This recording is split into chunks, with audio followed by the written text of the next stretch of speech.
2025-nya. Nah, untuk RKSD 2025 ataupun ARKAS 2025-nya ini sekarang sudah versi 4.28. Nah, kalau Bapak Ibu sudah di penganggarannya sudah disahkan di sini, berarti Bapak Ibu sudah bisa melakukan namanya aktivasi BKU-nya. Tinggal klik aktivasi BKU, baru selanjutnya nominalnya berapa di sini, tinggal klik konfirmasi. Nah, di sini sudah ada dana tanggal dana diterima, nominal dana yang diterima. Nah, Bapak Ibu sudah ada di sini disuguhkan. Ini tidak harus diganti-ganti. Bapak Ibu tinggal langsung lakukan namanya konfirmasi, aktivasi. Nah, di sini sudah menjadi draft tahap satunya. Nah, di tahap 1 ini Bapak Ibu sudah ada namanya mencatatkan penerimaan. Nah, penerimaan ini sudah otomatis oleh sistem sudah diinputkan. Bapak Ibu tidak harus melakukan namanya tambah lagi penerimaan. Nah, ini untuk yang di ARKAS-nya. Jadi Bapak Ibu tinggal tutup BKU saja. Kenapa tutup BKU? Karena di bulan Januari Bapak Ibu belum melakukan atau belum mengambil dana BOP-nya. Nah, tadi saya katakan dari awal, Bapak Ibu di sini harus teliti. Bunga bank jangan sampai diinputkan di sini. Pajak juga jangan sampai. Kita kasih angka 0 saja di sini. Tinggal simpan dan tutup. Nah, Bapak Ibu tinggal klik kembali, kita cek statusnya. Nah, ini tinggal kita cetak ataupun tutup. Nah, nanti kalau sudah ditutup, otomatis Bapak Ibu tinggal melakukan namanya di bulan Februarinya. Bulan Februari ini Bapak Ibu berarti harus melakukan namanya tarik tunai. Hati-hati. Tarik tunainya kita di bulan Februari tanggal berapa? Misalkan tanggal 7, saya sudah melakukan namanya tarik tunai 10 juta kemarin. Karena yang sesuai rekom adalah 10 juta. Nah, Bapak Ibu harus melakukan tarik tunai di sini sesuai dengan rekomnya atau sesuai dengan pengambilannya Bapak Ibu ke Bank Jatim. Nah, saya harapkan ketika pengambilan mungkin bisa disampaikan ke lembaga satuan pendidikan di kecamatan harus sesuai dengan rekom. Karena rekom itu nantinya akan berkelanjutan di tahap 1, gelombang 1 rekomnya saya 10 juta, tahap 2 nanti 10 juta. Jadi rekom ke gelombang kedua saya 10 juta juga. Jadi nanti akan close jadi 10 juta atau 5 juta. Di sini saya 10 juta, rekom pertama 5 juta, rekom kedua, gelombang kedua itu 5 juta, jadi 10 juta. Nanti akan clock dalam satu tahap kita nerimanya 10 juta. Nah, saya harapkan nanti akan sesuai dengan rekomnya. Jangan sampai rekomnya 5 juta tapi pengambilan dana BOP-nya jadi 6 juta. Itu jangan sampai keliru di situ. Karena nanti saya tidak akan merubah lagi rekomnya sesuai dengan sisa dananya itu. Jadi tahap 1, gelombang 1, 5 juta. Tahap 2 ya pasti 5 juta lagi. Gelombang 2-nya maksudnya. Nah, itu harus sesuai dengan pengambilannya. Pengambilan harus sesuai dengan rekomnya. Nah, kita simpan.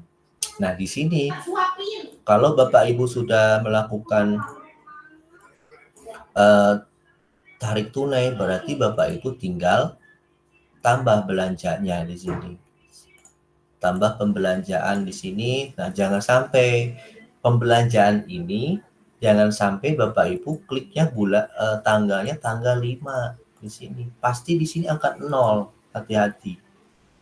Jadi, ketika Bapak Ibu melakukan tarik tunai tanggal 7 harus di sini misalkan tanggal 7 juga atau tanggal 9 ataupun tanggal 12. Jadi harus melebihi tanggal pengambilan. Kalau Bapak Ibu kliknya di sini tanggal 5, pasti di sini 0. Nggak mungkin ada nominalnya. Nah, di sini harus diteliti juga. Nah, terus kalau misalnya sudah di tanggal 7 berarti di sini ada sisa dana tunai 10 juta. Berarti kita yang dibelanjakan ini. Jangan sampai pilihnya yang ini. Kalau memang belanjanya Bapak Ibu tunai, berarti tunai dibayarkannya. Kalau Bapak Ibu belanjanya langsung transfer dari rekening Bank Jatim ke rekening penyedianya, berarti bisa melakukan namanya non tunai. Hati-hati di sini. Jadi harus tunai semua. Nah, nanti untuk nama tokonya silakan Bapak Ibu nama tokonya apa. Selanjutnya kita lanjut. Misalkan kita untuk di penginputannya sebetulnya sama sesuai dengan yang tahun-tahun sebelumnya, tidak ada sama sekali perubahannya. Cuma mungkin lebih teliti lagi ketika menginputkan, yaitu harus kita download dulu RKS-nya per bulan. Biar nantinya Bapak Ibu tidak kebingungan ketika ada kendala di RKS-nya ataupun di Arkas-nya. Nah, itu menjadi pembelajaran juga di tahun 2024 karena ada lembaga yang menginputkannya asal input saja, tidak melihat RKS di per bulannya. Bapak Ibu nanti kalau bisa mungkin di satuan pendidikan bisa sampaikan untuk penginputan PKU melihat di RKS, download RKS per bulannya biar enak, biar terurut juga. Jadi ketika ada belanja yang tidak dibelanjakan, kita kasih tanda, kita stabilo lagi. Nah, ini salah satu contohnya, saya langsung simpan. Ini sudah selesai penginputan pembelanjaannya. Nah, ini untuk di RK atau di penginputan BKU-nya tidak ada perbedaan, sama. Nah, selanjutnya nanti di RKS-nya ini, di Arkas ini, Pak, saya bagaimana nih? Kan saya harusnya kan bulan Januari ini saya habisnya itu melebihi di rekomnya, nominal yang direkomnya itu nggak apa-apa. Jadi belanjakanlah sesuai dengan rekomnya, sesuai dengan pengambilannya. Nanti sisanya nggak apa-apa.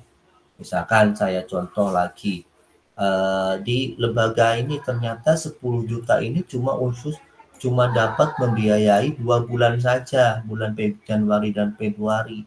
Nanti Maretnya bagaimana, Pak? Berarti Maret nanti tinggal kita tutup PKU saja, tidak harus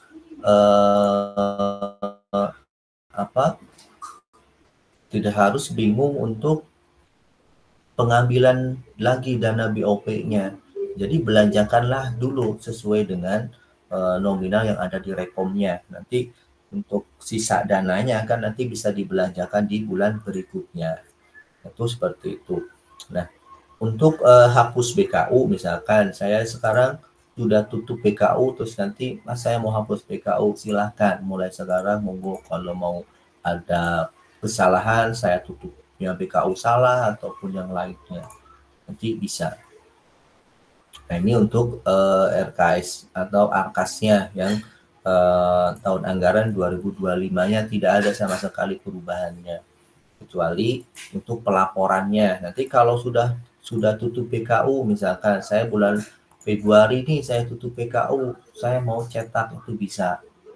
Berarti kita ke cetak, boleh di sini bulan Januari kita cetak, kita download dulu. Nah, setelah di-download kita bisa di-print ataupun nanti bisa di-stempel. Setelah di-stempel baru kita upload ke namanya Google Drive-nya kita.